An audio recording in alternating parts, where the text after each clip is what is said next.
We have a new constitution. That means our people aspiration is really, really high, especially marginalized community aspiration is really, really high. Dalit aspiration is really, really high, but our leader couldn't deliver that. And not only that, and then our, especially those who are in the power, they have a lot of arrogant with the people. So they are showing their arrogance to people. Let me come to this movement. A few days back, 2025, September 8, 3 days back, there's a not only from that the word starting date of the revolution, I call revolution, but before that, what a younger generation did, because Nepal government banned the social media. कि नेपाल का जन्म उस पृष्ठभूमि में हुआ है जबकि social media है, विजिबिलिटी है और कम्युनिकेशन बहुत फास्ट है। ऐसी स्थिति में और जो प्रदीप जी ने कहा कि जो वहाँ के मिनिस्टर्स हैं, वहाँ के जो ब्यूरोक्रेट्स हैं, उनके बच्चे हैं, उनके परिवार हैं, उनकी जो लेविश लाइफ है, ये लेविश लाइफ तो बिना करप्शन के नहीं हो सकती। नेपाल की जब हम बात करते हैं तो वहाँ पे लाइक जो सत्ता के संसाधन है, इट मीन्स कि जो फोर्सेस हैं, जहाँ से पावर सेंट्रिक फोर्सेस हैं, like politics, bureaucracy, higher education में, जुडिशरी में, इन जगहों पे जो दलित समाज के लोग हैं, वहाँ पे बहुजन समाज के लोग हैं, उनकी क्या प्रेजेंस है, मौजूदगी है? That's very interesting question actually for me, because if you talk about the judiciary, so far there is no single judge in Supreme Court in Nepal history. You can imagine that. So now we are in the 21st century, and then in our Supreme Court, where we are expecting that justice, then there is no representation of Dalit so far. Second, just this KPULA government dissolved yesterday, and he resigned. And in his government, there's no single Dalit representative in the cabinet as a cabinet minister. There's only one minister as a state minister, and in the parliament also there's several committees. There is no Dalit representative in these communities. In the five big position like president, vice president, prime minister, and then chair of the upper house, and then speaker of the house, none of them are from Dalit and marginalized communities. So everything captured by Khausari community here in Nepal. Even if you talk about the bureaucracy, there's no single secretary right now in the government. Pradeep, generation Z कहा जा रहा है इस पूरे movement को। तो एक जो जनरेशन जेड है, तो इसमें जो मेजर पॉपुलेशन है बच्चों की, उनका एज ग्रुप क्या है जो सड़कों पे है, और उनकी डिमांड्स क्या है? क्योंकि सरकार को तो उन्होंने झुका ही दिया है, सरकार घुटनों पे है नेपाल की। जैसा ये जो यहाँ पर अभी नेपाल में हो रहा है, अगर आपको याद होगा 8-10 साल पहले अरब स्प्रिंग्स हुआ था, तो वहाँ भी इसी तरह का माहौल एक डेवलप हुआ था। और ये बड़े अनफॉर्चुनेट है, लेकिन मुझे समझता है कि किसी भी देश के रूलिंग क्लास को ये समझना चाहिए, रूलिंग जो लोगों को समझना चाहिए, they are not above the law, they are not above the justice, they are not above the equality. नए तीवर के साथ आ रही है आपकी पसंदीदा मासिक पत्रिका दलित दस्तक। हमारा लक्ष्य है 1000 नए सब्सक्राइबर। आज ही लीजिए अपनी वार्षिक सदस्यता सिर्फ 1200 रुपए में। नीचे दिए गए नंबर पर आज ही संपर्क करिए या व्हाट्सएप करिए।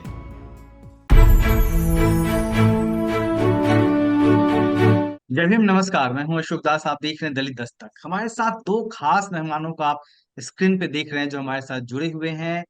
इसमें हमारे साथ हैं दलित लिव्स मैटर ग्लोबल अलायंस के फाउंडर प्रदीप पेरियार जी, नेपाल से जुड़े हुए हैं, और नेक्टोर के चेयरमैन अशोक भारती जी, भारत से जुड़े हुए हैं, दिल्ली में। नेपाल में जो चल रहा है, जिस तरीके से लोग सड़कों पर हैं, लगातार हंगामा हो रहा है, और इतनी बड़ी क्रांति हो गई है कि प्रधानमंत्री तक को इस्तीफा देना पड़ा, लोग संसद में घुस गए, और देश और उसकी कई तरह की खबरें आ रही हैं। तो क्या जो खबरें आ रही हैं वही है, या फिर उसके भीतर भी कुछ बातें हैं जिस पे बात करनी जरूरी है? इन्हीं सब बातों को हम समझने की कोशिश करेंगे इस बातचीत में। पहला सवाल मेरा प्रदीप पेरियार जी आपसे है, because you are from Nepal and you are watching Yes. this this all things. तो जैसी खबरें आ रही हैं नेपाल से, जो मीडिया में प्रिंट हो रहा है, दिखाया जा रहा है, क्या वही है या फिर कुछ और कहानी है इसके पीछे? हालात क्या है, ये क्यों हुआ? Thank you, Ashok Ji, and thank you, Ashok Bharati. वो हम uh, हमारे साहब के गार्जियन है. Thank you very much for bringing me here. It's my honor to join in this call. Ashok Ji, I would like to share the little bit history of Nepal revolution. There's a okay. long revolution history from last 70 years. So we fought for the democracy. We fought for the federalism. We fought for the republic nation. That's everything comes, and then we have a new constitution, new government. But our leaders are not changed because their working style is very similar like past. So we have a new constitution. That means our people aspiration is really, really high, especially marginalized community aspiration is really, really high. Dalit aspiration is really, really high, but our leader couldn't deliver that. And not only that, and then our, especially those who are in the power, they have a lot of arrogance with the people. So they are showing their arrogance to people. Let me come to this movement. A few days back, 2025, September 8, 3 days back, there's a not only from that the starting date of the revolution, I call revolution, but before that, what a younger generation did, because Nepal government banned the social media, especially Nepal government asked to a social media company to register in Nepal, but they didn't register in many region. But government asked to register, but they didn't register, and then they closed the Facebook, WhatsApp, and other YouTube channels. So that means younger generation has a more frustration with that. Same time, what they were doing is they are showing the lavish life of politician and bureaucrats family. When they started showing that, that's became a viral in TikTok. And then more younger generation, they came together and they started called the protest. And that's protest happened 3 days back. And then it's a very smooth. I was also in the uh, rally. It was until 1, it was absolutely fine. There's a more genre playing music, poet, and everything. But suddenly it's maybe, I'm not 100% sure, but who did that? There's some vandalizing groups came, and then it's became a very violent, and then 20 people lost their life, and it's a very tragic, and I'm very sad with that. And next day, and then more people came to the street, and they captured the street. And then Prime Minister also couldn't do anything, and then security forces couldn't do anything, and they started burning the Parliament House, Supreme Court, President Palace, so everywhere. And then most of the political leader houses also burned, and it's a crazy situation happened. And then finally, Prime Minister gave तो ये जो resign. आंदोलन है, ये जो आंदोलन है बहुत दिनों से सुलग रहा था, गुस्सा लोगों के भीतर। और ये जो सोशल मीडिया बैन हुआ और लोगों के ऊपर, लोग कुछ कह नहीं पा रहे थे, कुछ कुछ क्या कम्युनिकेट नहीं कर पा रहे थे, उसकी वजह से भड़क गया। Uh, this is not main reason. This is not main reason. This is a triggering factor. Okay. Main reason is lavish life of okay. political parties, okay. leader, and मतलब corruption. एक जो That's the खाई main है, thing. मतलब Hmm. एक जो खाई है, एक जो डिसबैलेंस है पॉलिटिशियंस में, ब्यूरोक्रेट्स में, और एक जो आम पब्लिक है जो चाहती है कि Hmm. जो भी आगे बढ़ना चाहती है अपनी लाइफ में, उसके बीच में जो खाई है, उसकी वजह से ये चीजें निकल के सामने आई, विद्रोह। अशोक सर, Yeah, आप किस तरीके से true. देखते हैं इस पूरे आंदोलन को, शुभ भारती से? शुक्रिया अशोक जी। देखिए, नेपाल हमारा एकदम पड़ोसी देश है। हम लोगों की रिश्तेदारियां हैं, दोस्ती हैं, और काफ़ी करीबी संबंध है। जो नेपाल में हो रहा है, ये वाकई में हम सब लोगों के लिए सोचने, विचारने और चिंता तीनों का विषय है। और मैं प्रदीप की बात से सहमत हूं कि एक जमाना था जब 1947 में भारत आजाद हुआ था, तो भारत के लोगों की भी ऐसी उम्मीदें थी, लेकिन उस वक्त सोशल मीडिया नहीं था। हम्म, तो बहुत सारी चीजें जो है वो किसी को पता नहीं लगती थी, लेकिन नेपाल का जन्म उस पृष्ठभूमि में हुआ है जबकि सोशल मीडिया है, विजिबिलिटी है, और कम्युनिकेशन बहुत फास्ट है। हम्म, ऐसी स्थिति में, और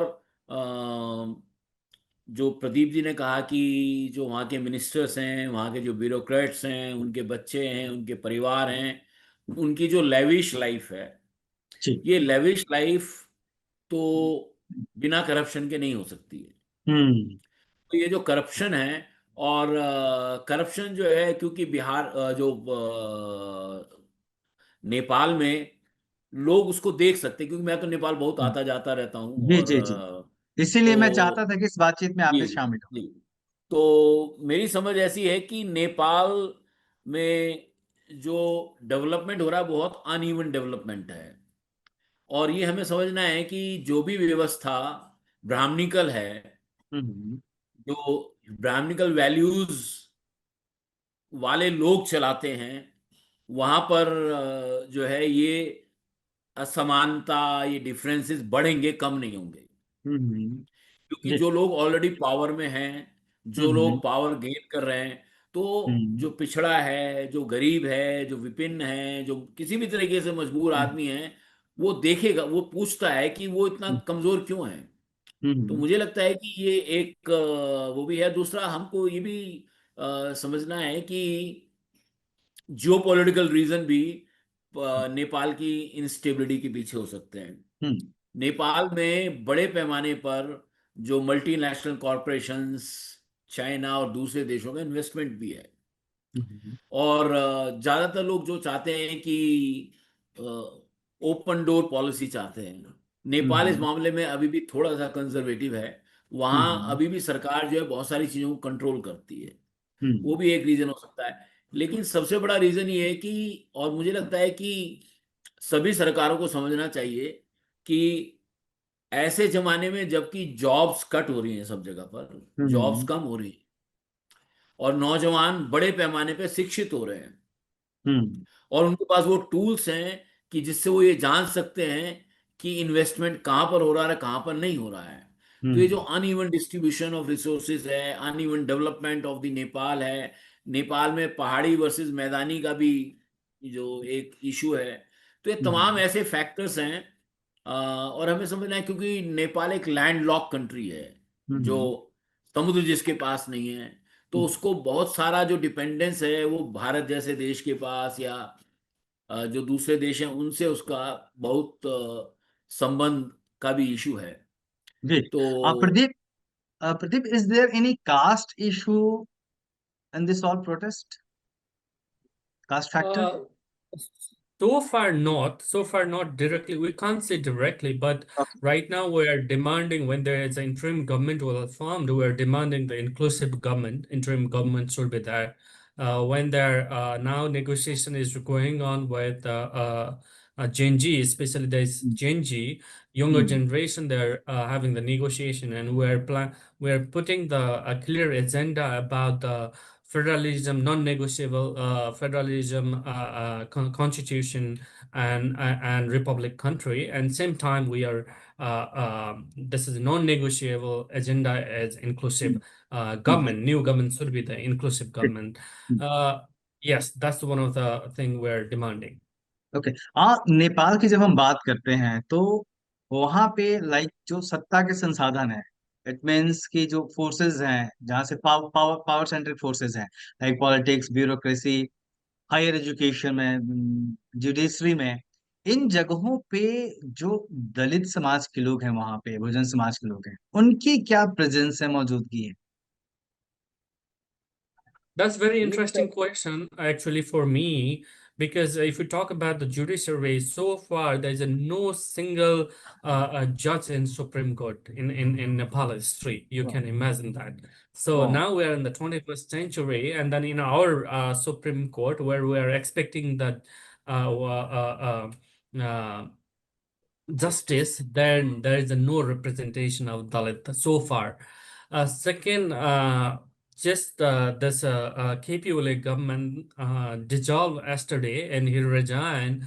And in his government, there's no single Dalit representative in the cabinet as a cabinet minister. Only one minister as a state minister. And in the parliament also, there's several committees there. There is no Dalit representative in these communities. In the five big position like president, vice president, prime minister, and then chair of the upper house, and then a speaker of the house, none of them are from Dalit and marginalized communities. So everything captured by Khausari community here in Nepal. Even if you are talking about the bureaucracy, there's no single secretary right now in the government. So that shows there's no representation. Even in parliament, there's a very less representation of Dalit and marginalized community, especially Dalit community. How There's a much? 14% Dalit community, but in Okay. parliament around 4%. That means so there's a huge gap of inequality we can see clearly in every sector. Even if you talk about the private sector, same situation there. So not only a government sector, even private sector, everywhere that kind of hmm, situation exists in Nepal. Okay. Ashok sir, क्या इस जो आंदोलन हुआ और एक जो representation नहीं मिला मार्जिनलाइज्ड कम्युनिटी को नेपाल में, तो वो उस गुस्से के पीछे वो लोग भी सड़कों पे हैं वहां पे? देखिए, नेपाल में तो प्रत्येक व्यक्ति जिसको भी नेपाल के विकास से संबंध है, जी। जो वो नेपाल में सड़क। भ्रष्टाचार गैर बराबरी के खिलाफ है, वो सारे के सारे आंदोलनकारी लोग सड़कों पर हैं। पर हमें ये भी समझना है कि ये केवल दलित आंदोलन नहीं है, ये हम्म। पूरी नेपाली सोसाइटी का नेपाल की ब्यूरोक्रेसी एरिस्टोक्रेसी के खिलाफ एक उबाल है। और चूंकि कलेक्टिव, एक नेपाल में कलेक्टिव क्रांति, प्रोटेस्ट है। जी हाँ, नेपाल में क्रांति का इतिहास है। अगर सरकार न्याय नहीं करती है, सरकार बराबरी लाती नहीं है, सरकार इंक्लूसिव नहीं होती है, तो ये सिचुएशन और भी आगे कॉम्प्लिकेट हो सकती है। हम्म। तो इसलिए मैं समझता हूँ, और निश्चित तौर पर आपको पता ही होगा कि जो माओवादी थे नेपाल के, उसमें दलितों की एक बहुत बड़ी आबादी माओवादियों में थी। जी। तो और चूंकि माओवादी अभी सरकार से बाहर हैं, तो हम्म। और वो जमीन पर अपने आप को कंसोलिडेट कर रहे हैं, तो मुझे लगता है एक ये भी हो सकता है कि ये जो पॉलिटिकल पार्टीज के बीच में जो आपसी टसल्स है, उसका भी, उसमें हम्म। बहुत सारी पॉलिटिकल पार्टी ऐसी हैं। क्योंकि हम्म। पहले तो आपको पता होगा वहां पे जो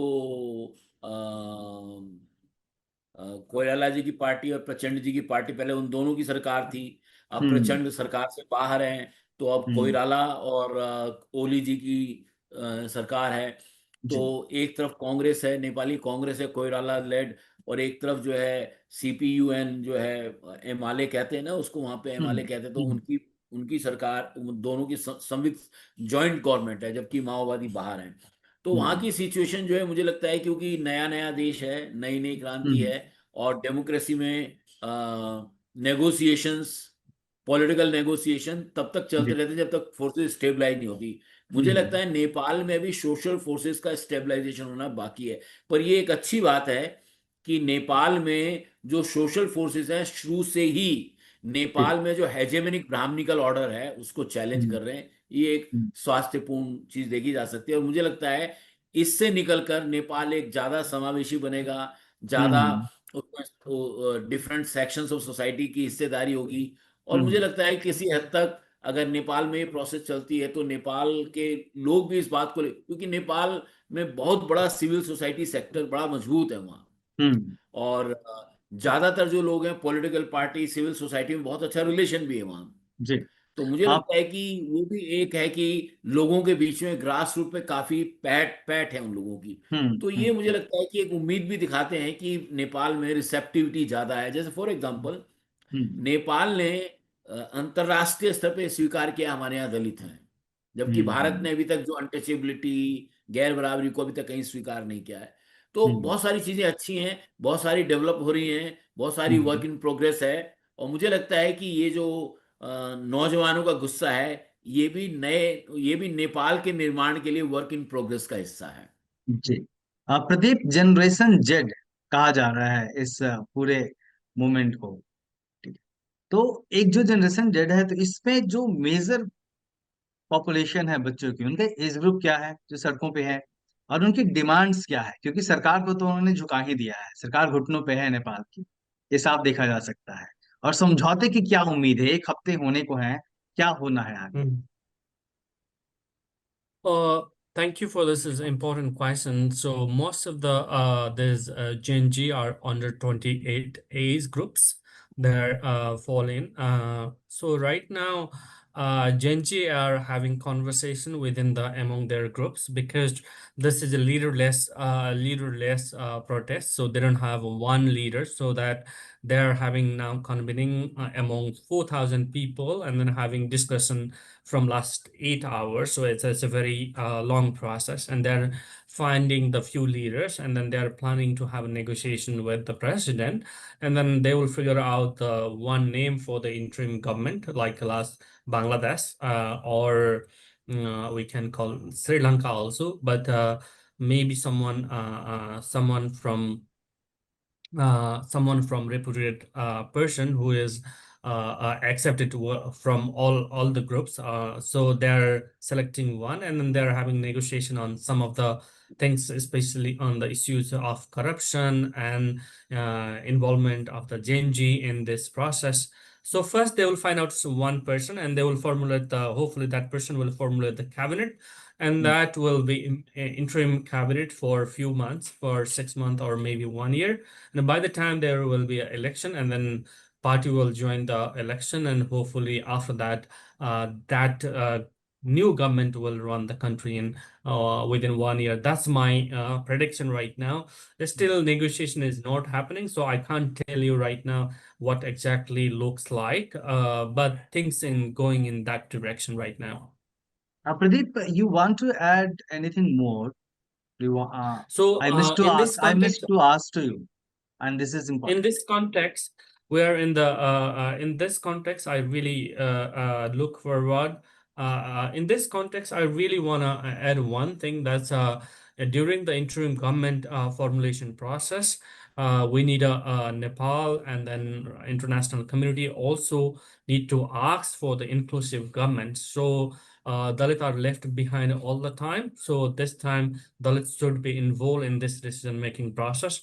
Now, in that context, only this change will sustain in longer generation, because we are the people who suffer most in this country and South Asia. We're the one who are Dalit. So we need to have our presence in the most decision-making body. That's what I'm expecting, and I'm looking forward support from globally, because this is the issues of human rights, this is the issue of justice, this is the issues of Gen Z and everyone. So that's one of my last point here. Thank you. हाँ sir, मेरा आखिरी सवाल आपसे है, Ashok sir. Pradeep ने जो जी। अभी कहा वो कितना इम्पोर्टेंट है, और अभी पिछले कुछ दिनों में हमने बांग्लादेश का आंदोलन देखा, यूथ सड़कों पे थे, वहां की पीएम को भागना पड़ा, भारत आके शरण लेनी पड़ी। वो जो पूरा आंदोलन था, वो फिर अभी सुनने में आ रहा है कि जिनके जिम्मे दिया गया था, जो नोबेल प्राइज विनर थे, यूनुस, ओ, मोहम्मद या, यूनुस। जी जी जी, तो उनको भी हटाया जा रहा है सेना की तरफ से, ऐसी खबरें आ रही हैं। तो एक जो इस तरीके के आंदोलन होते हैं, उनके परिणाम क्या होते हैं, और नेपाल को आप किस तरफ जाते हुए देख रहे हैं? पहले तो प्रदीप के सवाल का जवाब, और फिर ये। देखिए, एक बात हमको ये समझना है कि जो लीडरलेस मास होता है ना, जी। लीडरलेस मास में से किसी भी व्यक्ति को लीडर बनाना मीडिया के लिए, वेस्टेड इंटरेस्ट के लिए सबसे आसान होता है। हम्म। और ये जरूरी नहीं कि वो जिस व्यक्ति को, जो व्यक्ति लीडर के तो इमर्ज हुआ है, वाकई में वो वहाँ के सारे सोशो इकोनॉमिक सिनेरियो को रिप्रेजेंट करता है, हम्म। जैसा कि बांग्लादेश से भी ये हो रहा है। और मुझे लगता है कि इसमें किसी तरह से थोड़ा सा जो एक्सटर्नल फोर्सेस का इंटरवेंशन नहीं होना चाहिए किसी देश के अंदर। और मुझे लगता है कि क्योंकि जैसा ये जो यहाँ पर अभी नेपाल में हो रहा है, अगर आपको याद होगा 8-10 साल पहले अरब स्प्रिंग्स हुआ था, तो वहाँ भी इसी तरह का माहौल एक डेवलप हुआ था। और ये बड़े अनफॉर्चुनेट है, लेकिन मुझे समझता है कि किसी भी देश के रूलिंग क्लास को ये समझना चाहिए, रूलिंग जो लोगों को समझना चाहिए, they are not above the law, they are not above the justice, they are not above the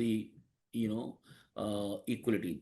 और जी। चूंकि नेपाल एक कास्ट सोसाइटी है, हमको ये हम्म। समझना है नेपाल एक कास्ट सोसाइटी है, तो वहां पे डिवीजन के चांसेस ज्यादा हैं। हम्म। इसलिए नेपाल की सोसाइटी को जस्टिस के कॉन्सेप्ट को ध्यान में रखते हुए ज्यादा इंक्लूसिव होना है। हम्म। अगर उसको एक देश के तौर पर प्रॉस्पर होना है, मजबूत होना है, तो उसको अपनी ऑटोनॉमी देखनी है। और ऑटोनॉमी के लिए जरूरी है कि समाज के सारे सेक्शंस, जैसे प्रदीप ने कहा कि दलित शुड नॉट फील एलिनेटेड, हम्म। उनको अपना वो अपने आप को अलग अलग महसूस ना करें, अलग थलग महसूस ना करें, उनको ये लगे कि नेपाल उनका देश है। तो मुझे लगता है ये हम्म। बड़ा इंपॉर्टेंट है। और हम नेपाल के एक पड़ोसी होने के नाते हम चाहते हैं जी। कि नेपाल मजबूत हो, हम्म। और संगठित हो, वहाँ डेमोक्रेसी फ्लोरिश करे, वहाँ की सरकारें स्टेबल हों, जिससे कि वो अपना सर्वांगीण विकास कर सकें। एक एक सवाल सर और निकल रहा है, जो सोशल मीडिया की वजह से नेपाल में आंदोलन हुआ, भारत में भी सोशल मीडिया पे तो दिन रात चीजें चलती रहती हैं। एक अति उत्साही लोगों के बीच में यह चर्चा छिड़ गई है कि भारत में भी आंदोलन हो जाएगा, बहुजन ऐसे कर लेंगे, युवा सड़क पे उतर जाएंगे, अब भारत की बारी है। ये जो अति उत्साह है, इसको आप किस तरीके से डिफाइन? नहीं, मुझे लगता है भारत में इस तरह के चांसेस बहुत कम है। ये जब तक कि कुछ फोर्सेस मोबिलाइज नहीं करती हैं तब तक ऐसा होता नहीं है। और मेरा पक्का यकीन है कि नेपाल में भी this is not self invented और सेल्फ प्रोमोटेड थिंग्स। इसके पीछे भी स्थानीय ताकतें होंगी, स्थानीय पॉलिटिकल फोर्सेस होंगी। और कोई भी कुछ दिनों में वो आंदोलन सामने आ ही हो जाएगा। सकता है उसका लीडर ना दिखाई दे, लेकिन कुछ हम्म। दिनों बाद तो सब पता लग ही जाता है। तो हम्म। अब जैसे कि आपको पता ही होगा कि जो हमारे देश में जैसे कि जब अन्ना वाला आंदोलन हुआ था, तो वी न्यू जी। Everybody that sooner later came to know the RSS was behind that. Hmm. और हम्म। मुझे लगता है कि वहां भी कुछ ऐसा हो सकता है। तो नेपाल के लोगों को और सरकार को थोड़ा माइंडफुल और वॉचफुल होना है हम्म। कि जो असामाजिक तत्व हैं वो नेपाल की आज़ादी, नेपाल के लोकतंत्र को डिस्टर्ब ना कर सके। जी। आप दोनों का बहुत बहुत शुक्रिया, प्रदीप, वक्त निकालने के लिए बहुत शुक्रिया, अशोक सर बहुत शुक्रिया। तो हमने इस बातचीत में समझने की कोशिश की कि जो नेपाल में चल रहा है उसकी वजह क्या है, और उस आने वाले दिनों में नेपाल किस तरीके से बनेगा, और इस पूरे आंदोलन में बहुजनों की भूमिका क्या है, और नेपाल में दलितों की स्थिति क्या है, जो काफी इंटरेस्टिंग चीज, जो काफी निराशाजनक भी है, प्रदीप ने जो बताई, ये किस तरीके से कहीं पे भी हिस्सेदारी नहीं है। तो निश्चित तौर पे जब किसी भी समाज में, किसी भी देश में किसी खास तबके को लंबे समय तक दबा के रखा जाता है, तो इसी तरीके से आंदोलन होते हैं, लोग सड़कों पे आते हैं। बहुत बहुत शुक्रिया आप सबका। जय भीम। जी, तो देखते रहिए दलित दस्तक। जय हिंद।